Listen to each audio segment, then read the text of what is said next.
আসসালামু আলাইকুম সুপ্রিয় দর্শক, আপনাদেরকে আমন্ত্রণ জানাচ্ছি নতুন আরেকটি ভিডিওতে। আশা করি সবাই অনেক ভালো আছেন।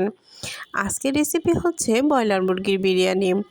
আমি যেভাবে ব্রয়লার মুরগির বিরিয়ানি রান্না করব, এতে একদম ঝরঝরে পারফেক্ট একটি বিরিয়ানি রেসিপি হবে। আপনারা যারা এভাবে পারফেক্ট বিরিয়ানি করতে চান, তারা আমার রেসিপিটা চোখ বুলাতে পারেন। আশা করি ভালো লাগবে। বিরিয়ানি করার জন্য আমি এখানে হাফ কেজির উপরে চিনি গুঁড়া চাল নিয়েছিলাম। আপনারা চাইলে যে কোনো ধরনের আতপ চাল ব্যবহার করতে পারেন। এবার আমি চালগুলো খুব ভালোভাবে কয়েকবার ধুয়ে নিব। ধুয়ে কিছুক্ষণের জন্য ভিজিয়ে রেখে দেব, যেমন 10 থেকে 15 মিনিট, কারণ এতে বিরিয়ানিটা পারফেক্ট এবং ঝরঝরে হবে। এবার ব্রয়লার মুরগিটা আমি খুব টুকরো করে কেটে নিয়েছি। এটা আপনারা চাইলে বড় ছোট টুকরো করতে পারেন। এবার আমি পরিমাণ মতো কিছুটা লবণ দিয়ে দিচ্ছি এবং এক টুকরো লেবুর রস দিয়ে দিব।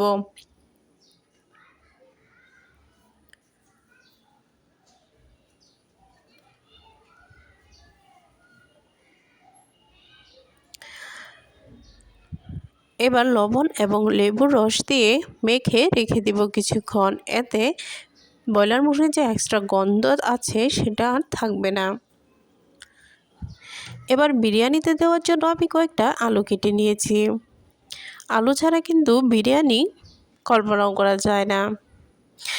এবার আলুগুলো আমি কিছুটা ভেজে নিব হলুদ এবং লবণ দিয়ে।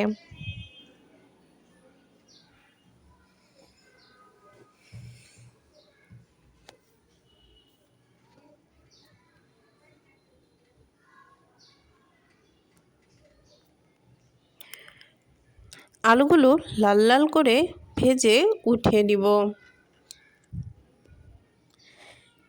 এবার আমি যে মুরগি লবণ এবং লেবুর রস দিয়ে ভিজিয়ে রেখেছিলাম, সেটা এই তেলে কিছুটা ভেজে নেব।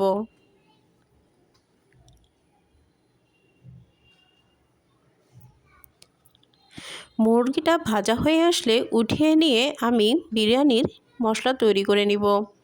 এখানে মশলা করেছি স্টার মশলা, জয়ফল, জয়ত্রী, কাঠবাদাম, পেস্তা বাদাম, কিশমিশ এবং কাঁচামরিচগুলো আমি বেটে নিব। আর এলাচ, দারচিনি আর লবঙ্গ এগুলো আমি আস্তই দিব। এবার আমি যে মাংসগুলো ভেজেছিলাম ওই তেলই আমি এখানে ইউজ করেছি।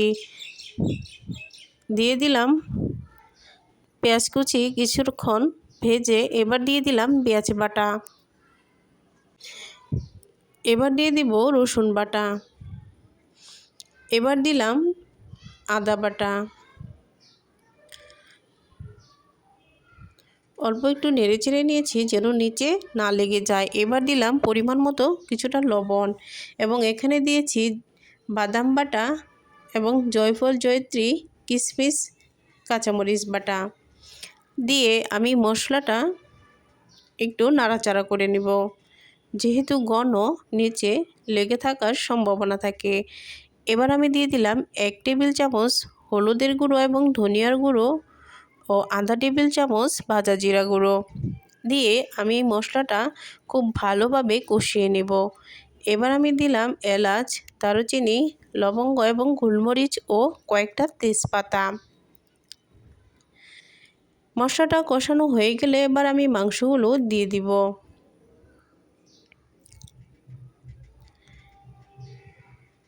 মাংসটা কিছুক্ষণ কষিয়ে এবার দিয়ে দিলাম তরল দুধ। এখানে প্যাকেটের দুধও আপনারা ব্যবহার করতে পারেন এভাবে গুলে। এবার দিয়ে দিব সামান্য লেবুর রস। এগুলো দিলে আর বিরিয়ানিতে টক দইয়ের কোনো প্রয়োজন পড়বে না, পারফেক্ট হবে খেতে। এবার দিয়ে দিলাম ভেজে রাখা আলুগুলো। আলুটা একটু পরে দিয়েছি যেহেতু আলু ভাজার সময় অনেকটা সিদ্ধ হয়ে গিয়েছে। এবার দিয়েছি 1-1.5 টেবিল চামচের মতো চিনি। এবার আমার তরকারিটা হয়ে গেলে এখন আমি বিরিয়ানির চালটা ভেজে নিব।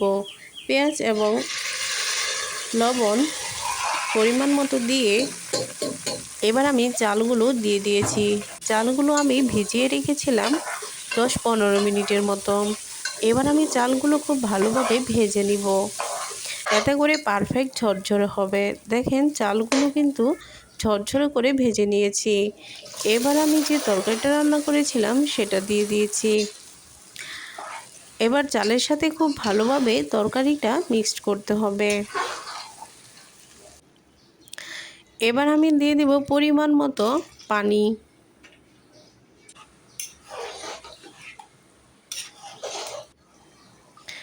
এবার আমি এখানে কিছুটা দুধ ব্যবহার করেছি।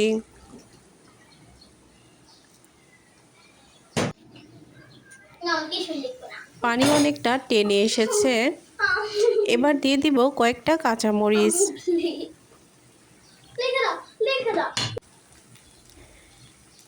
এখন দিব সামান্য চিনি।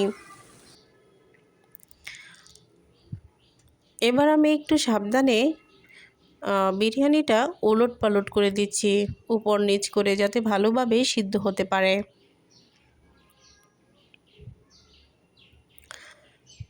দেখুন আমার বিরিয়ানিটা কিন্তু প্রায় হয়ে এসেছে।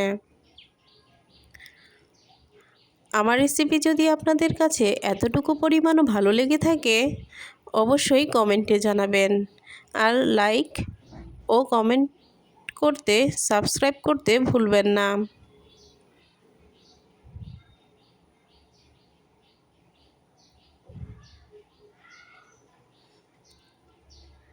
দেখুন একদম পারফেক্ট হয়েছে, চালগুলো খুব সুন্দর সিদ্ধ হয়েছে।